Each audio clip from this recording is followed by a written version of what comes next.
আসসালামু আলাইকুম। আশা করি আপনারা সবাই ভালো আছেন। রমজান মাসটা ভালোই কাটতেছে। গতকালকে আমি আমার ফেসবুক পেজে একটা পোস্ট দিয়েছিলাম যে কেন রিসেন্টলি বাংলাদেশিরা জাপান কিংবা অন্য কোনো দেশে যেয়ে বেশ ক্লান্ত, কেন স্যাটিসফাইড না তারা। এই পোস্টটা আমার উদ্দেশ্য ছিল যে আপনাদের একটু জিনিস বোঝানো যে আমরা যারা অনেক আগে জাপানে আসছি তখন বিদেশ জিনিসটা যত স্বাদ ছিল, যতটা টেস্টি ছিল, বর্তমানে কিন্তু অতটা টেস্টি আর নাই। এবং আমার মনে হয় যে পোস্টটা ভাইরাল হয়েছিল, অনেক কমেন্ট আসছে সুন্দর সুন্দর। তো ভাবলাম যে একটা ভিডিওতে আপনাদের আমার ফিলিংসটা, আমার ভিউটা একটু তুলে ধরার চেষ্টা করি। আসলে আপনি যখন বাইরের দেশে কাজ করতে যাবেন, থাকবেন, আপনার কিন্তু একটা আশা থাকবে যে আপনি বাংলাদেশে থেকে যা ইনকাম করতে পারবেন তার থেকে আপনি একটু বেশি ইনকাম করতে চাবেন, একটু ভালো থাকতে চাবেন। এখানে কিন্তু দোষের কিছু নাই, এটা হিউম্যান আপনার কি বলবো এক্সপেকটেশন। তে আমি আমার লাইফ দিয়ে যেটা দেখেছি, আপনারা জানেন যে আমি জাপানে এসেছি 1999 সালে। ওই সময়কার জাপান আর এখনকার জাপান, জাপান কিন্তু চেঞ্জ হয়নি, কিন্তু বাংলাদেশ অনেক উপরে উঠে চলে আসছে। আপনারা হয়তো যারা দেশে আছেন তারা বুঝবেন না, তাদের অনেক ফ্রাস্ট্রেশন আমি জানি। তারা বলবেন কি ভালো হয়েছে, চুরি চামারি তো কিছুই কমেনি, ঘুষ দুর্নীতি কিছুই কমেনি। কিন্তু আমরা বাইরের দেশ থেকে দেখতে পারি বাংলাদেশ কিন্তু অনেক উপরে উঠে আসছে। তা আপনাদের একটা জাস্ট বাস্তব অভিজ্ঞতা বলি। আমি যখন 99 সালে আপনার ঢাকা থেকে ফ্লাইট ধরার জন্য রাজশাহী থেকে ঢাকা গেলাম, আমার বাসা রাজশাহীতে, তখন আপনার এসি বাসের টিকিট ছিল 160 টাকা। এবং তখন বাংলাদেশের ইকোনমিটা এতই খারাপ ছিল, আমাদের রিজার্ভের পরিমাণ ছিল, ফরেন কারেন্সি রিজার্ভ US ডলারে 1 বিলিয়নের আশেপাশে। কেউ বাংলাদেশে ইনভেস্ট করতে আসতো না, কারণ ইনভেস্ট করলে সে তার রিটার্নটা ফেরাই নিয়ে যেতে পারবে না ডলারে, এতটাই খারাপ ছিল। এবং ওই সময় বাংলাদেশে জমি, বাড়িঘর, জিনিসপাতি এতই কম দাম ছিল, আমি আমার পোস্টেও লিখেছি যে আমরা জাপানে ওই সময় আপনার 2-3 মাস 4 মাস সেভিংস করলেই আপনার ঢাকাতে 1 কাঠা জমি কিনতে পারতাম, কিংবা আপনার একটা জেলা শহর কিংবা বিভাগীয় শহরে 1 কাঠা জমি কিনতে পারতাম। তখন আমার পরিষ্কার মনে পড়ে ঢাকা শহরে আপনার এই যে বসুন্ধরা বলেন, পূর্বাচল তো তখন পানির মধ্যে, ঠিক না? তখন এই এই এই এলাকাগুলোতে 1-1.5 লাখ টাকা কাঠাতে 1 কাঠা জমি পাওয়া যেত। তা আমি আপনাদের যেটা বোঝাতে চাচ্ছি, বাংলাদেশ যেহেতু উন্নয়নশীল দেশ, এইখানে আপনার প্রতি বছর 8-10%, 15% মুদ্রাস্ফীতি থাকবে, ইনফ্লেশন থাকবে। এটা স্বাভাবিক, এটা বাংলাদেশের দোষ না। আপনি যদি গোটা পৃথিবীর দিকে তাকায় দেখেন, ইন্ডিয়া বলেন, শ্রীলঙ্কা বলেন, পাকিস্তান বলেন, পাকিস্তানের অবস্থা এখন যাতা খারাপ, ঠিক না? $1 220-30 রুপির মতো, খুবই খারাপ অবস্থা তাদের। তা আমি যেটা আপনাদের এখানে বলতে যাচ্ছি যে একটা দেশ যখন উন্নয়ন শুরু করে তখন এইটা খুব একটা সহজ সিনারিও, এই সিনারিওটা খুব অ্যাভেলেবল সেই দেশে। এবং আমার মনে হয় আপনি ডেভেলপমেন্টের যদি 20টা সিঁড়ির কথা চিন্তা করেন একটা একটা দেশের ডেভেলপমেন্টে, বাংলাদেশ কিন্তু আমার ধারণায় অলরেডি 20 নাম্বার এবং 19 নাম্বার সিঁড়িটা পার হয়ে আসছে। আমার পার্সোনাল ভিউ, আমি মনে করি বাংলাদেশ এখন 18 নাম্বার সিঁড়িতে আছে। তার মানে সামনের দিনগুলা কিন্তু বাংলাদেশের জিনিসের দাম আরও বাড়বে। এইটা কোনো গভর্নমেন্ট এসে ঠেকাতে পারবে না, কোনো গভর্নমেন্ট না। এটা একটা ইকোনমিক সাইকেল, ঠিক আছে? এটা আপনাকে মানতেই হবে। তো এখন আমি যেটা বলতে চাইলাম, কেন বাংলাদেশিরা জাপান কিংবা অন্যান্য দেশে যে ফ্রাস্ট্রেশন আছে, কারণ তারা স্বাভাবিকভাবেই চাবে যে বাংলাদেশ থেকে যে অন্য দেশে যে ইনকাম করবে, দেশে এসে বাড়িঘর কিনবে, জমি কিনবে, কিন্তু এটা এখন অনেক কঠিন। কী জন্য কঠিন সেটা একটু বলি। যেটা বললাম যে আমি রাজশাহী থেকে ঢাকা আসছিলাম এসি বাসে 160 টাকা, এবং 2023 সালে আমি লাস্ট বাংলাদেশে গেছিলাম ডিসেম্বরের দিকে, তখন ওই একই এসি বাসে করে আমি ঢাকা থেকে রাজশাহীতে গেলাম 1475 টাকা। তার মানে আপনি দেখেন, আপনার এই 23-24 বছরে বাংলাদেশে জিনিসের দাম 10 গুণের বেশি বৃদ্ধি পেয়েছে, এবং কিছু কিছু জিনিসের দাম আমার ধারণা 10 গুণ না, 15-20 গুণ হয়তো বৃদ্ধি পেয়েছে। কিন্তু জাপান এবং উন্নত দেশগুলায় কিন্তু জিনিসের দাম ওইভাবে বাড়ে না। আমি 99 সালেও এসে একটা জাস্ট উদাহরণ দেই, জাপানে একটা কোকা কোলা খেয়েছি 150 ইয়েনে, এখন সেটা 120 ইয়েনেও পাওয়া যায়, 130 ইয়েনেও পাওয়া যায়। তার মানে 24-25 বছরেও কিন্তু জাপানে জিনিসের দাম অতটা চেঞ্জ হয়নি।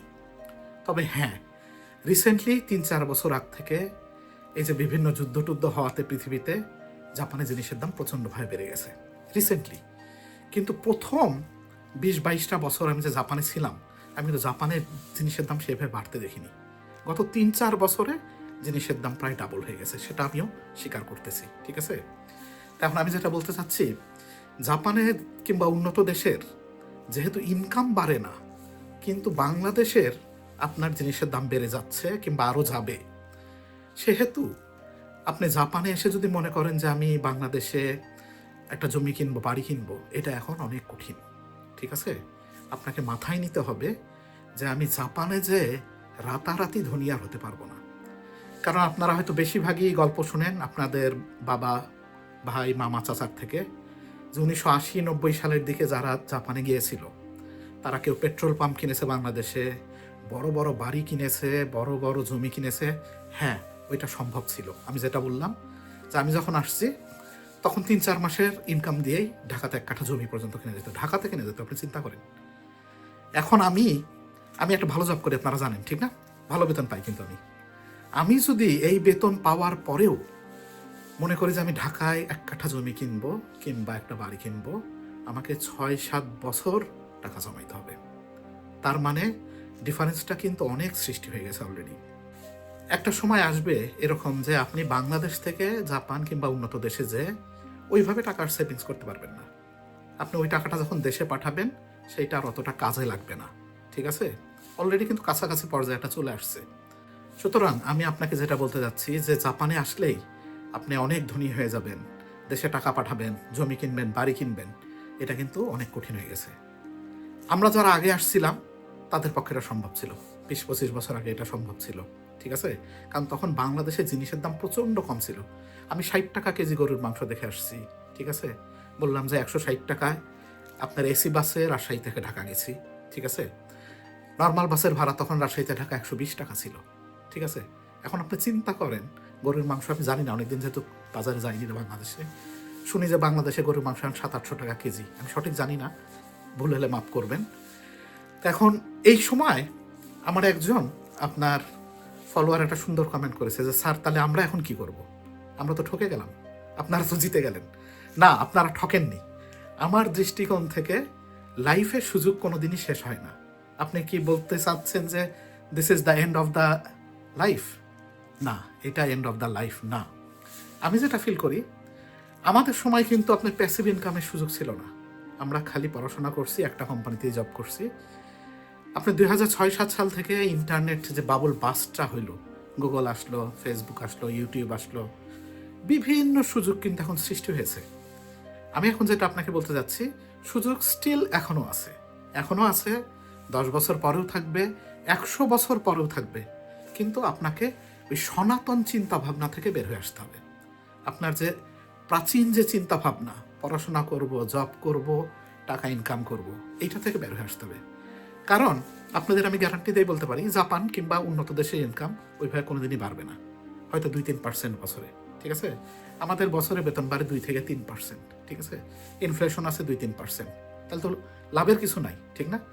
তাহলে এখন আপনাকে যেটা করতে হবে সেটা হলো আপনার জবের পাশাপাশি, পড়াশোনার পাশাপাশি আপনাকে এরকম স্কিল সেট আপনাকে বানাতে হবে যেন আপনি প্যাসিভ ইনকাম করতে পারেন।